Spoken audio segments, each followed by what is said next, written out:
नमस्कार मित्रांनो, good morning. तर आम्ही आमच्या गावाकडे आलो आहे आणि इथे सकाळी सकाळी मस्त गरमागरम चहा करत आहे मी. आणि इथे दोघं सकाळी सकाळी उन्हामध्ये मस्त बसले आहे, उन्हाचा आनंद घेत आणि गावाकडचा सुद्धा.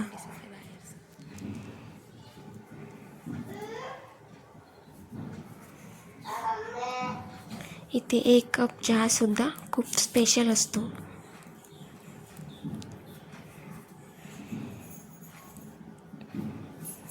वटाणे रात्रभर कपड्यात बांधून ठेवले होते मी, छानपैकी मस्त मोड आले आहे, बघू शकता तुम्ही.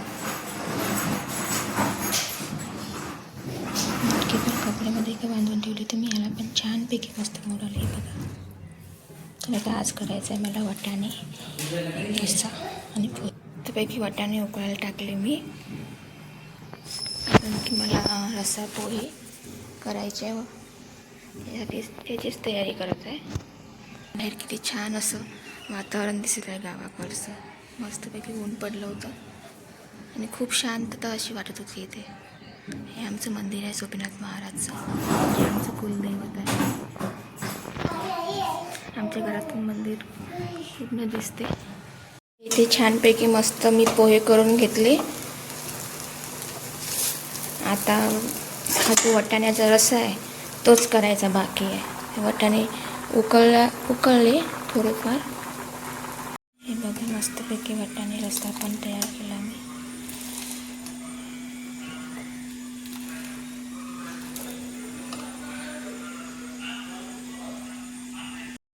आणि हो, हे बघा तेवढ्यात माझे मामा आले होते. माझ्या मामाने माझ्यासाठी बघा काय आणलं, म्हणजे माझ्या आईने पाठवलं होतं घरून माहेरावरून माझ्या.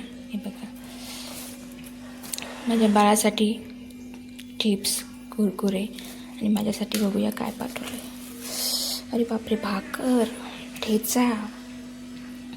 खरंच आईची माया वेगळीच असते.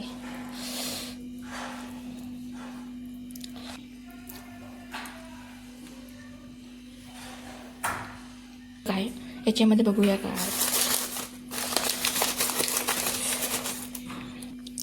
बापरे, वडा, समोसा,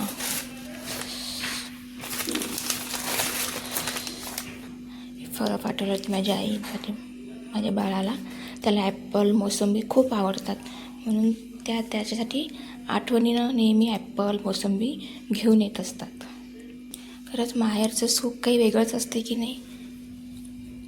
शहरात आपण जगतो जीवनासाठी, पण गावात येऊन आपण जगतो मनापासून. म्हणूनच आपल्या मुळापासून दूर गेल्यावरच कळते त्याची किंमत काय असते. आपण गावात आलो की आपल्याला एक गोष्ट नक्की समजते, आपण कितीही मोठं झालो, कितीही आपल्या लाईफमध्ये बिझी असलो, तरी या मातीसोबत आपलं नातं काही वेगळंच आहे. बरोबर की नाही, मला कमेंटमध्ये नक्की सांगा. तोपर्यंत बाय, टेक केअर.